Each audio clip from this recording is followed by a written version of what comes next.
Bonjour, je suis Émilie Ondé, naturopathe et ingénieure chimiste de formation. Et aujourd'hui, j'ai été invitée par la marque Nature Active pour vous parler de sport, en termes de préparation et de récupération. En cette année olympique, c'est un thème qui intéresse tout le monde. Et aujourd'hui, j'ai le plaisir d'accueillir Vincent, qui va venir nous parler de ces problématiques. Bonjour Émilie, donc Vincent, 38 ans, effectivement, je pratique très régulièrement le sport de type endurance, donc natation et course à pied. Et voilà, je pratique le sport à raison de 3 entraînements par semaine sur des durées d'1 heure à 1h30. Et donc je suis ravi d'entendre tes conseils. Donc Vincent, le sport effectivement c'est quelque chose de très bien de faire du sport, c'est bon pour la santé, ça a été démontré à plusieurs reprises, donc félicitations pour ça. Mais quand on est sportif en compétition de haut niveau, on peut amener son corps à être dans un état d'inflammation. C'est inévitable pour un sportif. Et surtout si tu as un métier sédentaire où tu es souvent assis, où tu fais beaucoup de voitures. Donc il faut vraiment se préparer en amont. En fait, être en bonne santé, c'est tout simple. C'est comme une chaise avec 4 pieds. Il y a l'alimentation, il y a un bon sommeil, il y a l'activité physique et la gestion des émotions. Et une chaise est stable sur ces 4 pieds. Et quand un de ces piliers, de ces pieds défaille, on bascule vers l'inflammation. Et c'est ça qu'il faut prendre en compte. Donc, veillez toujours à avoir une alimentation adaptée, avec une hydratation adaptée pour le sportif, un bon sommeil, gérer son stress et puis avoir une activité physique, un sport adapté, le moins pro-inflammatoire possible. Et donc, pour bien se préparer dans ta pratique sportive, la santé naturelle peut t'y aider. Je vais te donner 5 conseils en naturopathie pour bien te préparer à ta pratique sportive et 4 conseils pour bien récupérer.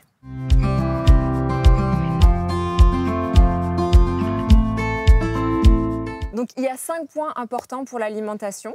La première chose, une alimentation anti-inflammatoire. La deuxième chose, une alimentation riche en protéines. Une alimentation riche en lipides, riche en glucides et riche en vitamines et minéraux. Donc, on va rentrer dans le détail. À ton avis, qu'est-ce qu'une alimentation anti-inflammatoire ? Justement, c'est une très bonne question. Je n'en ai pas la moindre idée, mais je dirais une alimentation équilibrée, avec bien évidemment un apport en eau régulier pendant les entraînements et aussi dans les phases de récupération. Exactement. Alors là, on va parler de préparation. Donc l'hydratation, je t'en parlerai après. Mais en ce qui concerne l'alimentation, donc, elle peut être anti-inflammatoire ou pro-inflammatoire. Et on va voir en détail quels sont les aliments que je te conseille. Donc une alimentation anti-inflammatoire, le roi des anti-inflammatoires, ce sont les oméga 3. Les oméga 3, ce sont des acides gras que l'on peut retrouver dans des petits poissons gras, type maquereau, sardines, harengs. On le retrouve également dans des huiles de première pression à froid bio, donc en particulier l'huile de colza, l'huile de lin, l'huile de noix, si tu les aimes, ça permet de varier. Et à l'inverse, il faut éviter les sources de gras type beurre, crème, yaourt, laitage, fromage. Ce sont vraiment des matières grasses un peu plus pro-inflammatoires. Ensuite, il y a une alimentation riche en antioxydants, que sont les fruits et les légumes. Et puis, à l'inverse, éviter tous les aliments transformés. Justement, en parlant des fruits, est-ce que du coup l'alimentation à base de fruits secs, notamment avant l'effort, c'est vraiment un bon conseil à prendre en compte pour le sportif qui veut avoir un bon équilibre alimentaire? Alors, c'est une super habitude. Effectivement, les fruits secs, donc que ce soit les baies de goji, les raisins secs, les abricots secs, sont riches en glucides et le sportif en a vraiment besoin pour sa course. Et ils ne sont pas forcément pro-inflammatoires parce que c'est du sucre naturel, du fruit. Et puis, tu peux ajouter des oléagineux qui sont riches en oméga 3, donc anti-inflammatoires, donc type amandes, noix, etc. Okay. Donc, très bonne habitude. Merci. Ensuite, il faut veiller à préserver ton équilibre intestinal. Un intestin en bonne santé te permet d'être en bonne santé de manière générale.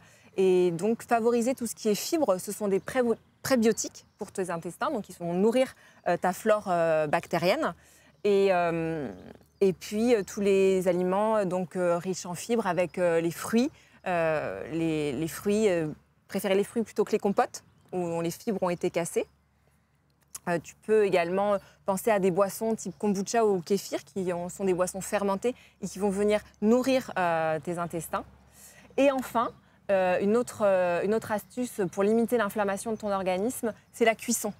La cuisson est très importante. La cuisson vapeur va permettre de conserver les vitamines et les minéraux de tes fruits et de tes légumes. Et à l'inverse, les grillades type barbecue vont libérer des toxines pro-inflammatoires pour ton organisme. Mon deuxième conseil, c'est une alimentation riche en protéines. Tu l'entends souvent, pour un sportif, il faut consommer des protéines. Les protéines, c'est vraiment la charpente de ton organisme. Donc pour avoir une alimentation riche en protéines, quand est-ce que tu vas la consommer? Quand est-ce que tu vas consommer ces protéines? Donc, toi, tu le fais quand? En fait, c'est vrai que sur la partie protéines, je suis assez sur une alimentation, on va dire, simple, à base de viande rouge, de viande blanche et bien évidemment des œufs pour compléter, et plutôt le midi. Le midi, c'est vrai que avant les entraînements ou avant les courses, c'est plutôt de la viande blanche pour aider la digestion. Ok, alors c'est presque ça, c'est bien. En fait, la viande rouge est pro-inflammatoire, contrairement à la viande blanche ou aux œufs. Donc c'est une bonne habitude de plutôt basculer sur la viande blanche. Après, juste avant la compétition, que ce soit les protéines de manière générale et surtout les protéines animales sont plus difficiles à digérer. Donc il faut quand même limiter la consommation de protéines juste avant l'effort parce que ça va te demander beaucoup d'énergie pour digérer ces protéines et c'est de l'énergie dont tu as besoin pour ta compétition. Okay. Donc à limiter. Il te faut consommer les protéines les semaines avant, pendant tes périodes d'entraînement, pour faire le plein en fait de protéines et pouvoir avoir un muscle en pleine santé pour la compétition. Quelles protéines consommer? Alors, on a les protéines d'origine animale et les protéines d'origine végétale. Les protéines sont constituées d'acides aminés. On va rentrer un peu dans le détail. Et ces acides aminés, tu les retrouves dans l'alimentation, dont 9 qui sont essentiels au bon fonctionnement de l'organisme. Et les protéines d'origine animale regroupent tous ces acides aminés essentiels, ces 9 acides aminés essentiels. Donc, il est important de les consommer. Par contre, pour les sportifs plutôt végétariens, on a, qui consomment donc des légumineuses et des céréales, tous les acides aminés essentiels ne sont pas forcément présents. C'est pourquoi il est intéressant de combiner les apports en protéines végétales. Par contre, la spiruline, qui est une algue, et qui est donc végétale, regroupe tous ces acides aminés et est très intéressante en préparation de compétition pour un sportif. Merci pour ces précisions. Je ne connaissais pas la spiruline, donc j'aimerais bien voir peut-être à quoi ça ressemble. Oui, bien sûr. Alors attends, voilà, la spiruline, tu peux la trouver sous forme de gélule. Okay. Et voilà, tu en prends plusieurs par jour. Et c'est donc très riche en protéines. Okay. Et en vitamines et minéraux également. Elle a plein de vertus, la spiruline. Très clair. Merci. En prépa et en récup. Ok. Alors, mon troisième conseil en termes d'alimentation, c'est une alimentation riche en glucides. Les glucides, c'est le sucre. C'est ton énergie instantanée. Tu vas en avoir besoin. Le glucose, en fait, donc ce sucre, est stocké dans le muscle et dans le foie et va se libérer quand tu vas solliciter tes muscles pendant la compétition. Donc, c'est important de consommer du sucre. J'avoue être très gourmand et consommer beaucoup de sucre, et notamment au travail. Ayant un poste sédentaire, j'ai forcément pas la bonne pratique au niveau de la consommation du sucre. Alors, tout dépend de quel sucre tu parles, mais effectivement, si c'est des gâteaux, des bonbons, etc., c'est pas du bon sucre. Le sucre, en fait, c'est du sucre transformé, et ce sucre, il va favoriser l'irritation de ta muqueuse intestinale. C'est du sucre qui, quand il n'est pas utilisé, va se stocker sous forme de graisse, donc pas forcément idéal, et c'est du sucre transformé. Voilà, donc c'est irritant et oxydant pour ton organisme. Moi, le sucre dont je te parle, c'est vraiment le sucre qu'on trouve dans les fruits, voilà, dans les céréales également, donc tout ce qui est farine plutôt complète, parce que les farines blanches, c'est transformé. C'est toutes ces sortes de sucres que tu peux consommer. Donc typiquement, un plat de pâtes complète ou semi-complète, idéalement, est intéressant comme source de glucides. Okay. Tu peux également les consommer juste avant la compétition sous forme de compléments pour sportifs. Les beurres céréales, par exemple, du coup? Voilà, typiquement. Alors, veillez au sucre qu'il y a dedans, parce qu'il n'est pas toujours complet et idéal pour ta muqueuse intestinale. Ça, c'est tester avant l'effort pour voir si c'est pas irritant, donc pendant les entraînements par exemple. Donc mon quatrième conseil, c'est une alimentation riche en lipides, en gras. Donc on en a déjà parlé, les oméga 3 sont très importants comme source de gras. Ils font partie d'une grande famille qu'on appelle les acides gras polyinsaturés. Donc il y a les oméga 3, 6 et 9. Donc on parle de l'huile d'olive qu'on consomme régulièrement, l'huile d'avocat et puis après toutes les huiles dont je t'ai parlé, type lin, colza, noix. Donc pense à varier tes huiles, comme ça tu auras différents apports en oméga 3. Également les petits poissons, les oléagineux, tout ça on en a parlé. Donc ça c'est vraiment les acides gras que je te conseille. Ensuite, les gras que tu peux consommer, mais de manière plus raisonnable, ce sont le beurre, la crème, les yaourts, voilà. Même la viande, ce sont des gras qui sont plutôt pro-inflammatoires, on en a parlé. Et la troisième catégorie d'acides gras qui est à fuir, celle-là, ce sont les gras transformés. Donc tout ce qui est gâteau transformé, les chips à l'apéro, à fuir, la charcuterie. Donc ce sont des choses, voilà, ça te fait sourire. Il y a quelques améliorations à faire, effectivement. Mais avant une compétition, il vaut mieux éviter tous ces gras-là. Parce qu'en fait, les lipides sont vraiment ta réserve d'énergie. Donc l'énergie instantanée, ce sera les glucides dont on a parlé juste avant. Et les lipides, c'est l'énergie sur le plus long terme. Ouais. Donc les lipides sont très importants pour les sports d'endurance, notamment. Exactement. Okay. C'est pas à négliger. Mais il faut choisir le bon gras. Merci. Et mon dernier conseil sur l'alimentation, c'est une alimentation riche en vitamines et minéraux. Ils sont indispensables au bon fonctionnement de ton organisme et quand tu pratiques une activité sportive, tu transpires. Et il y a une fuite de ces minéraux et de ces vitamines, donc notamment la vitamine C et la vitamine B qui sont hydrosolubles, ça veut dire qu'elles partent avec ta transpiration, et puis tous les minéraux comme le zinc, le magnésium, le sodium. Donc, pour compenser ça, il est important pour un sportif de se supplémenter. Donc là, on peut penser à la levure de bière pour compenser les pertes en vitamine B, au camu-camu pour compenser les pertes en vitamine C, et puis vitamines et minéraux donc, avec l'hydratation, et la spiruline dont on parlait tout à l'heure. La levure de bière. Oui. Donc, alors, sous quelle forme? Qu'on en trouve dans les boissons. On en trouve dans les boissons. Elles peuvent tu peux les saupoudrer, ce sont vraiment de la levure que tu peux saupoudrer sur tes plats. Mais tu peux également, pour un sportif, il est recommandé de se supplémenter en levure de bière. Et donc, c'est pareil, c'est sous forme de petites gélules. Tu veux voir? J'aimerais bien, ouais. Alors voilà. Ça ressemble, pareil, des petites gélules. Donc des gélules plutôt blanches avec voilà, de la poudre à l'intérieur. Okay. Et tu en prends plusieurs fois par jour. Et ça compense les pertes en vitamine B. Vitamine du groupe B.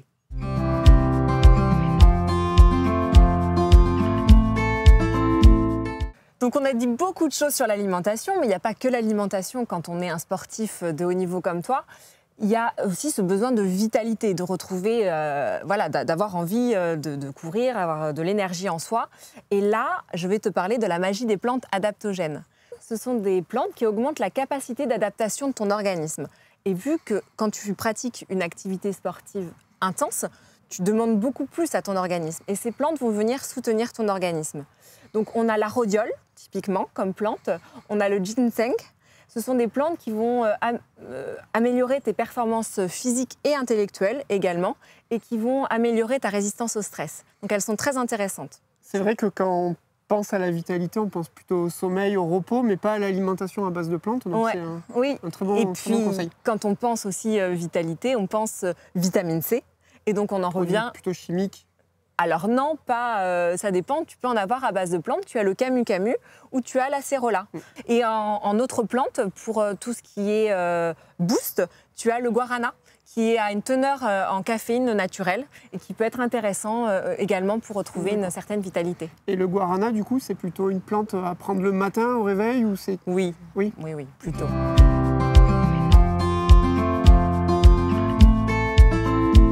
En termes de préparation, troisième conseil, c'est préparer tes muscles, évidemment.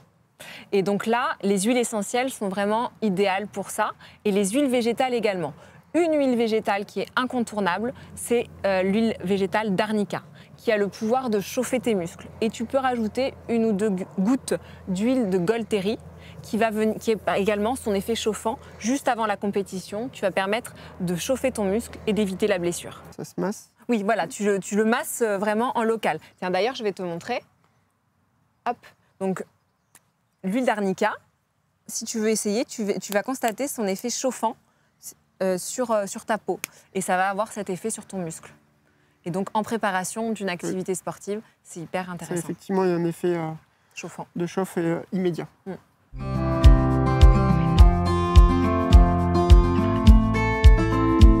Donc, mon quatrième conseil, ce serait tout ce qui concerne la sphère digestive. Est-ce que tu es sujet aux troubles intestinaux? Alors oui, effectivement, en y pensant, j'ai pas de soucis avant les courses. En tout cas, sur l'alimentation, j'ai pas de problème intestinal avant les courses. Par contre, c'est vrai que après la course, j'ai souvent comme des crampes d'estomac ou des difficultés voilà, de digestion. Donc, c'est plutôt sur l'après-effort ou l'après-course. Alors, pour prévenir ces soucis d'après-course, il va falloir avoir voilà, une bonne hygiène avant la course. Et donc, tout réside dans l'alimentation. Anti-inflammatoire, on en parlait tout à l'heure. Une bonne hydratation. Essayer d'éloigner tes repas de la course, de la compétition. Et puis, si vraiment tu es très sujet à ça et que ça t'handicape après, tu peux penser à une supplémentation, par exemple en probiotiques, en oméga 3, voilà, pour essayer de compléter et de protéger en fait, ta muqueuse intestinale qui, c'est normal, je l'ai dit tout au début, un sportif, de manière générale, est en situation d'inflammation parce qu'il va au-delà de ses limites. Très intéressant.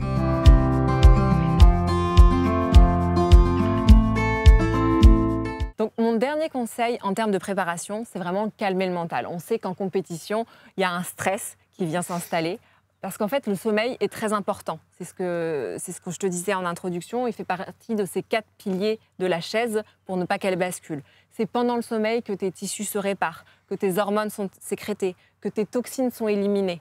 Toxines que tu génères par ta course, par ton activité sportive. Donc, le sommeil est vraiment indispensable. Est-ce que tu as des soucis de sommeil ? Non, je n'ai pas de soucis de sommeil. J'ai plutôt un sommeil facile et léger, donc là-dessus, tout va bien. Mais bon, de temps en temps, c'est vrai que sur des grosses compétitions, peut-être la veille, forcément, on dort un peu moins bien. Effectivement, la veille, on dort moins bien. Donc, des conseils assez simples en termes de plantes. Il y a des huiles essentielles qui existent en diffusion. Donc, toutes les huiles essentielles à base d'agrumes sont intéressantes pour vraiment poser le mental. On a le citron, le mandarinier, le petit grain bigaradier. On peut même ajouter de la lavande ou du lavandin super. Et en phytothérapie, si tu es amateur de tisane, tu peux faire des infusions de mélisse, voilà, d'aubépine. Et pour ceux qui ont des problèmes un peu plus poussés, on peut penser à une supplémentation pour favoriser la détente et l'endormissement avec de l'escolzia, de la passiflore ou de la valériane. Okay.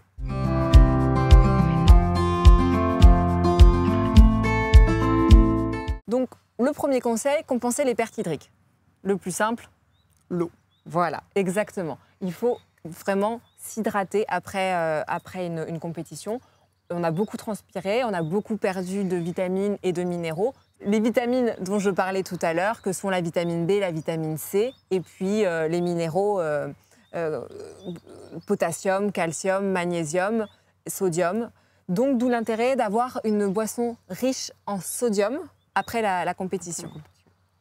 Et on peut se supplémenter, encore une fois, en spiruline, très riche en vitamines et minéraux, et en camu-camu et en levure de bière. En parlant de levure de bière, on entend souvent chez les sportifs la 3e mi-temps, la petite bière de récupération. Est-ce que c'est vraiment un bon conseil de naturopathe? Alors, la bière présente des avantages et des inconvénients.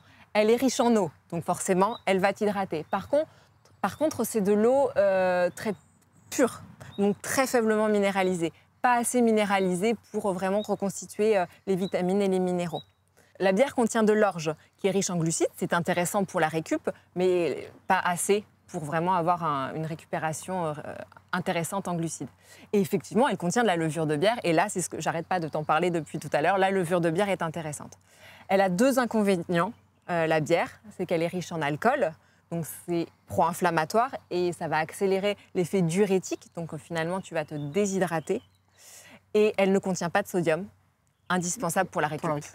Donc, je dirais que la bière, c'est bon pour la récup mentale. Merci.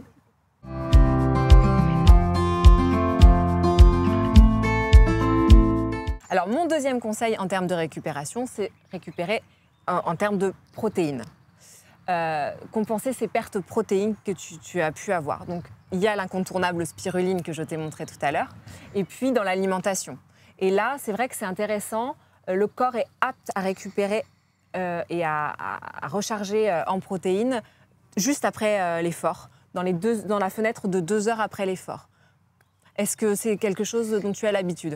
Effectivement, c'est vrai que les protéines dans la récupération, ce n'était pas un élément que j'avais en tête. Donc pour moi, la récupération, c'est essentiellement l'eau. Donc je ferai bien évidemment attention. Alors, 2-3 petits conseils. Quelles protéines en fait consommer? Parce qu'on en a vu plusieurs. Donc les protéines d'origine animale peuvent être intéressantes, un œuf, une viande blanche, etc. Mais comme je te l'ai dit, elles sont peut-être plus difficiles à digérer.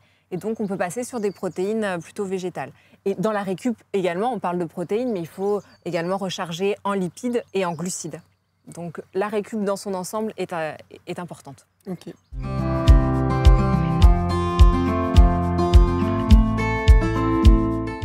Mon troisième conseil maintenant, et tu vas me dire que je me répète, c'est cette inflammation. Il va falloir diminuer cette inflammation qui a été générée par ton activité physique et qui est normale en fait quand on fait un sport en compétition. Et là, les plantes peuvent y aider. Il y a le curcuma qu'on peut citer, le thé vert et les oméga 3. Les oméga 3, tu peux les retrouver dans les huiles, mais tu as également des supplémentations en oméga 3 très intéressantes. Donc pour l'inflammation musculaire, puisqu'on a parlé de l'inflammation digestive. C'est l'inflammation globale. Okay. Voilà, tu vas les prendre par voie orale et ça va diminuer l'inflammation de manière globale. Mais effectivement, ça passe par le tube digestif et tout ce qui passe par le digestif va après servir aux muscles du sportif. À l'ensemble.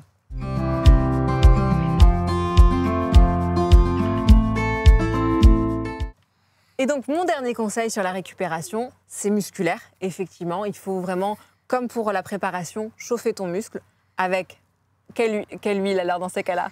Avec l'arnica. Bien, l'huile végétale d'arnica, donc qui a cet effet chauffant. Et tu peux rajouter des huiles essentielles. Donc, on a par exemple l'eucalyptus citronné qui a des vertus plutôt apaisantes, dynamisantes, voire rafraîchissantes, avec par exemple la menthe poivrée. On a la Golteri qui est l'huile incontournable pour les douleurs musculaires du sportif. L'hélicryse qui est aussi très intéressante. C'est vrai que les sportifs en récupération, ils aiment bien l'effet de fraîcheur. Ouais. Après la chauffe de l'effort, on va dire. Donc ces huiles, je pense, participent à cet effet de fraîcheur. Exactement. Donc la menthe participe, la lycée citronnée. On peut en citer plusieurs qui sont très intéressantes pour la récup. Donc tu vois, en tant que sportif, que ce soit pour la préparation ou la récupération, il existe un panel de solutions en naturopathie. Et il ne faut pas toutes les appliquer, ce n'est pas l'objectif. Mais c'est à toi de piocher dans ton quotidien ce qui te correspond le plus et ce qui a le plus d'intérêt pour ta pratique. Merci Émilie, c'était un très bon moment et avec de beaux échanges. Et je retiens de prendre quelques idées, quelques principes sur des plantes pour accompagner la récupération, la préparation du sportif. Merci Vincent.